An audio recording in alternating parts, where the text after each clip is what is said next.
Joker actually எனக்கு வந்து இப்போது அந்த ரெஃபரன்சஸ்லாம் இப்போ நிறைய பேர் சொன்னதுக்கப்புறம் தான் திங்கிங் ஆமாம் அவனும் ரொம்ப உளவியல் ரீதியாக பாதிக்கப்பட்ட அந்த மூமெண்ட் இருக்குது. பட் ஆனால் நான் எழுதினப்போ வந்து எப்படின்னா ஒரு இதில் வந்து இவன் கண்ணாடி முன்னாடி நின்று tries to actually smile. Okay என்ன, ஏன்னா ஏன் நம்மளுக்கு ஒரு சிரிப்பு வர மாட்டேங்குது, நம்ம ஏன் நம்மளால சிரிக்க முடியாது, ஏன்னா அதுக்கு முன்னாடி தான் அவங்க சொல்கிறாங்க என்ன நிறைய அளவச்சிட்ட, பட் இந்த ஊர்க்காரங்களே சிரிக்க வச்சு ஏமாத்தாமன்னு சொல்கிறாங்கல்ல. ஸோ இவர் வந்து இஸ் போசிங் ஹிம்செல்ஃப் அஸ் ஒரு லாஃப்டர் தெரபிஸ்ட் மாதிரி இஸ் போசிங்.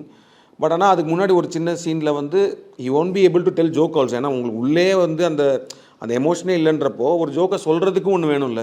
அதை ஹார்ட்ஃபெல்ட்டாக அவரால் சொல்ல முடியாமல் தான் இருக்கும். அதுதான் they will also try to அவர் பக்கத்துலேருந்து சொல்லி கொடுப்பாரு. இதை சொல்லுவாங்க, இவங்களுக்கு கனெக்ட் ஆகாது, இவங்க சொல்லுவாங்க என்ன எப்போ ஜோக் சொல்கிறேன்னு சொன்னீங்க, ஸோ அவருக்கு வராது. ஸோ இப்போது அவர் வந்து அவங்கள ரீச் பண்ணிட்டாரு, ருக்மணியை ரீச் பண்ணிட்டாரு. And he has also planted the thought that நான் வந்து லாஃப்டர் தெரப்பி ட்ரைனிங் போனேன், எல்லாமே பண்ணிட்டு வந்தேன்னு சொல்கிறாரு. ஸோ அவங்க சொல்கிற ஒரே பாயிண்ட் வந்து இந்த ஊர்க்காரங்களே சிரிக்க வச்சிரு ஏமாத்தாமன்னு சொல்லும் போது அதை அவர் வந்து வேலிடாக பண்ணணுன்னு தான் முயற்சி பண்ணுறாரு. ஸோ சைக்கலாஜிக்கலாக அப்போ அதுக்கு ஃபஸ்ட்டு அவர் சிரிக்கணும்.